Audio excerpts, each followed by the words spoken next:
اوښکې مې سترګو کې وشپانه کوي اوښکې مې سترګو کې وشپانه کوي زړه مې قرار یوه شیبه نه کوي ګودر ته ځم راپسې راشه اشنا ګودر ته ځم راپسې راشه اشنا جینکې اوس دغه ټپه نه کوي ګودر ته ځم راپسې راشه اشنا جینکې اوس دغه ټپه نه کوي. ډېر ښکلی شعر او زما د زړه مثال د هغه لرګي زما د زړه مثال د هغه لرګي اور خو کوي ولې لمبا نه کوي اوس خو کیسو هم نوی رنګ اخیستی اوس خو کیسو هم نوی رنګ اخیستی مننه څوک هم د خپل ګاونډ کیسه د یار نزونه لیوني لیوني د یار نزونه لیوني لیوني زما خیالونه لیوني لیوني خدای خبر څه به یې طبي راوځي خدای خبر څه به یې طبي راوځي وینم خوبونه لیوني لیوني زما د قبر په تخته ولیکوئ زما د قبر په تخته ولیکو یو څو شعرونه لیوني لیوني اوس د اسمان مزاج بدل شوی دی اوس د اسمان مزاج بدل شوی دی کړي برانونه لیوني لیوني حسینه مونږ چرته له خوچې نه کړي حسینه مونږ چرته له خوچې نه کړي اورم غږونه لیوني لیوني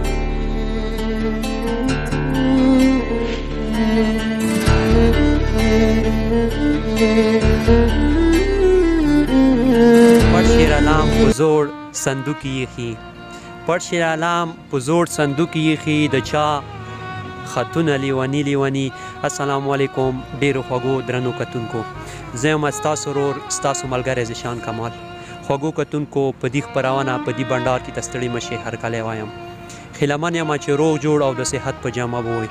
خوږو کتونکو تاسو ته معلومه دی زموږ هر یو پروګرام هر یو بنډار ادبي ملګرو سره وي خو نن زموږ دې بنډار ته یو تکړه نوموړی شاعر چې صفت محتاجه نه دی ډېر ښکلی لیک کړی دی تاسو یې بې لیک واورو شیر علام توري را سره دی نه راځئ موږ سره تر اخره پورې اوسو شیر علام توري ته په دې خپرونه کې ستړي مشي هرکلی وایو. مننه خوشحال اوسئ قدر د زیات وي خوشحال اوسئ. ډېره مننه شیر علام صاحب څنګه دی ژوند مې څنګه تېرېږي؟ ژوند خو واقعي څه حادثاتو واقعاتو د دې مجموعه وي ژوند هر قسم تفاوت رسي خو بیا یا فطرت څه کوم څه متخیي هغه مو پیدا کوي ښه دی ګزاره کېږي. ډېره مننه شیر علام صاحب ښه ژوند ښه وختونه درته غواړو څه مزید ژوند مو په ښې تېر شي. شیر علام صاحب په شروع کې د تاسو کوم کتاب دی خوږو کتونکو تاسو یې وګورئ ګلورینې لمحې دینه راته اول زموږ اورېدونکو سره یو کلام شیر کا نو انشاءالله نوره پښتنې به مخته کوو.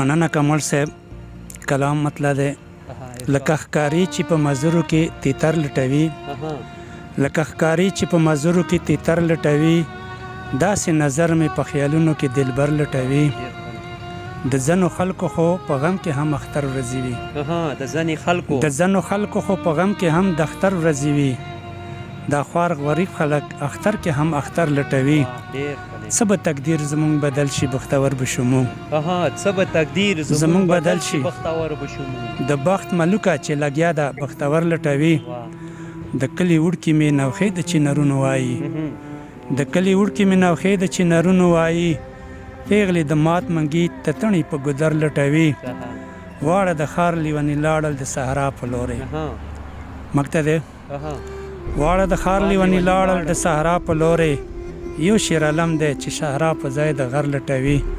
مننه خوشحاله اوسئ. ډېره مننه د کلام وړاندې کولو مو یو جهان مننه کوم. شیر علم صاحب څومره وخت کېږي د شاعرۍ په دې لاره مې قدم راخستی دی؟ کمال صاحب وخت خو ډېر شو ما څه اول کلام لیکلی و نو هغه 1982 نه وروسته بیا د دې هغه سره مو منسوب شوي یو لګیا یې لیکل د که اوسه پورې څه ښه و څه بد خو ټول ما اوسه پورې دې لیکو.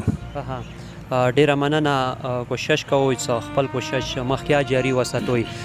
شیر علام صاحب زموږ دی اوریدونکو سره خپل لنډه پیژنګلو وکړه. زه خو د ملانۍ اوسېدونکی یم.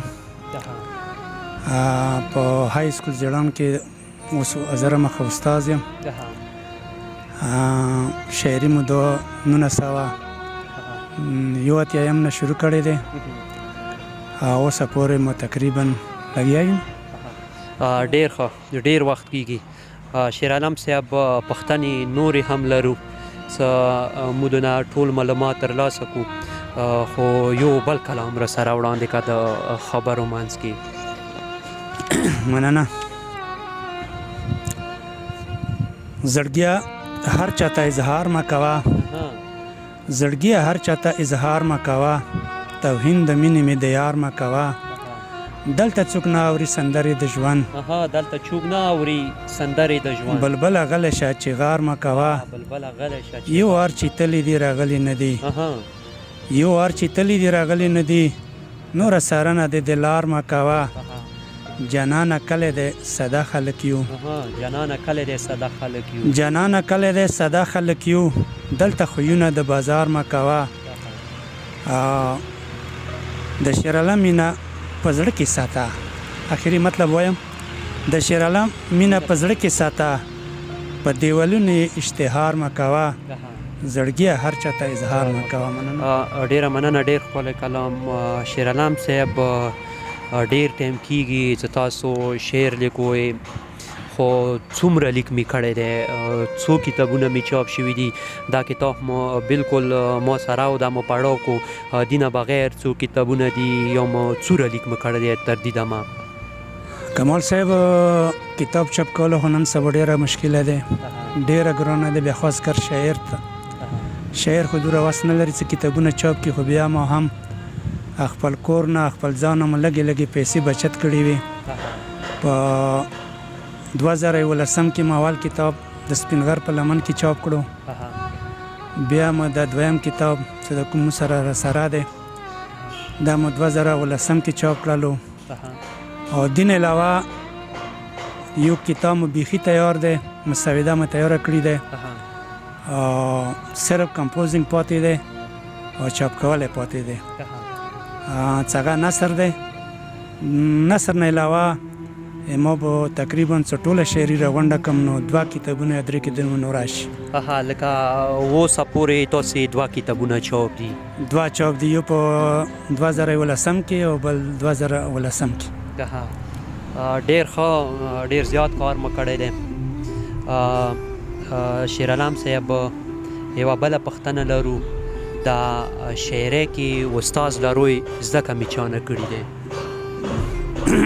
استاد خو نه لرم.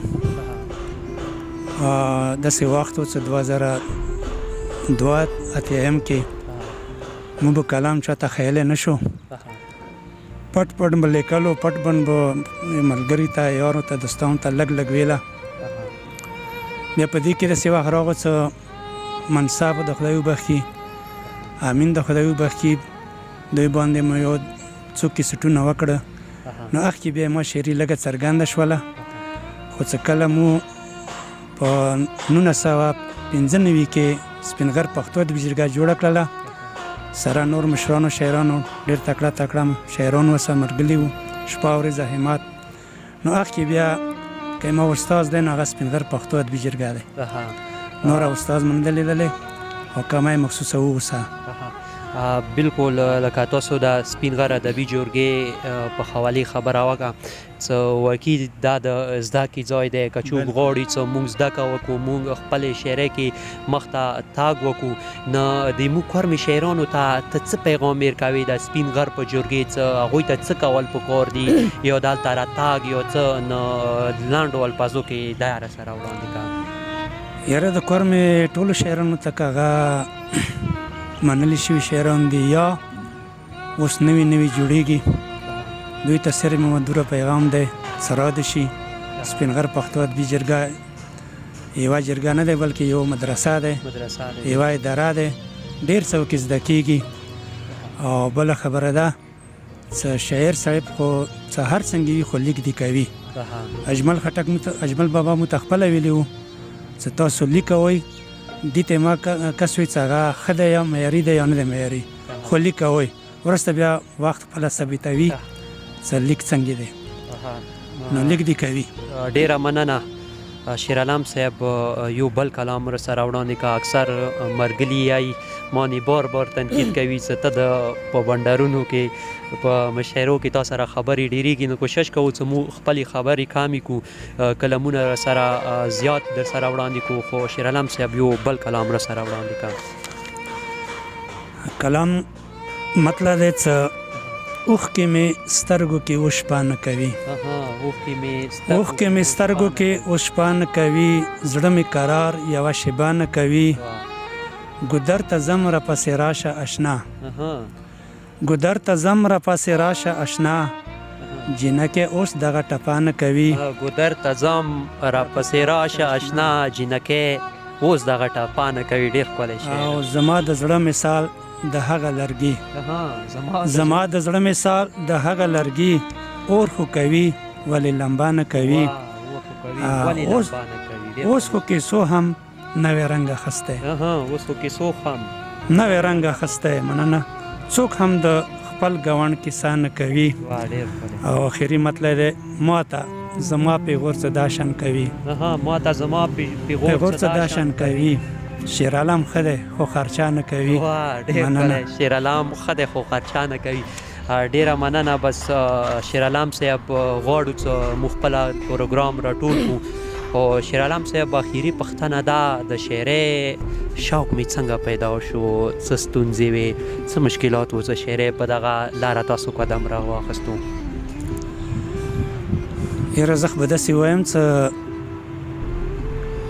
قدرت هر انسان کې یوه جذبه چوي، نو دا جذبه بیا څه نه څه سبب ته جوړ شي څرګند دی کی. نو موږ یا پروردګار د شاعرۍ جذبه چولې وه. لکه ما یو شعر دی، د باران سبب د وره جوړ شي جانانه، د باران سبب د وره جوړ شي جانانه، بې سببه د چا سترګې نه وریږي. نو څه سبب دا شی و چې موږ شاعري کوو، هغه کې د معاشرې غم و، د جانان غم و، د خوار غریب غم و، چې موږ دې هڅې ته راوستلو او لګیا یو کوو دی. ډیره مننه شیرعالم صاحب. ډیره یو جهان مننه کوم چې زموږ دی اوریدونکو سره مو ښکلي کلامونه او ښکلي معلومات وړاندې کړه. یو جهان مننه شیرعالم صاحب. په اخره کې هغه شعرونه، هغه غزل یا هغه نظم څنګه ستاسو خپل ډیر خوښ وي، اوریدونکو یې ډیر خوښ کړی وي، نو که هغه در سره وي هغه را سره وړاندې کړه، ډیره مننه به وي. یاره کلام خو واقعي څه ټول خوښې کلام وي، خو بیا چې ما ته ډېر مخ ته کېږي هغه به یو څو شعرونه ته وایم. زه څومره زورور یم لوی جنجال ګرځوم، زه څومره زورور یم لوی جنجال ګرځوم، په خیال کې دی جانانه چې ستا خیال ګرځوم. پیالې به څنګه نه وي دواړه سترګې زما یاره، وریځې چې په سر د بشاکال ګرځوم. او پرچم به وي زمونږه خو چې وخت کله راغلو، پرچم به وي زمونږه خو چې وخت کله راغلو، اوس جیب کې دی جانانه ستا دسمال ګرځوم. مننه.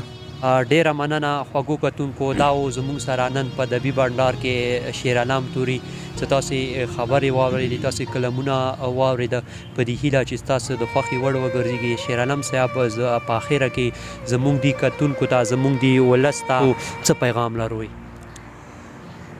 ولس ته خو خاص کر د پښتون ولس ته به زه دا پیغام ورسوم چې ژوند ډېر ښکلی دی، ژوند سره قدر پکار دی، ژوند سره مینه پکار دی، ژوند هسې تېرول نه دی پکار.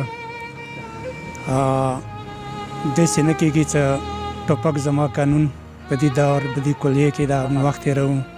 پکار دی قلم راوخو، کتاب راوخو، او ژوند سره مینه وکړو، خلکو سره مینه وکړو. مننه. ډیره مننه خوږو کتونکو. زه هرې خپرونې کې، هر بنډار کې آیم چې خپلې د ژوند خوږې شیبې په مینې محبت تېرې کوئ.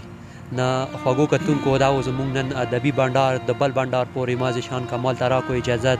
د لوی الله په امان، په مخه مې ښه.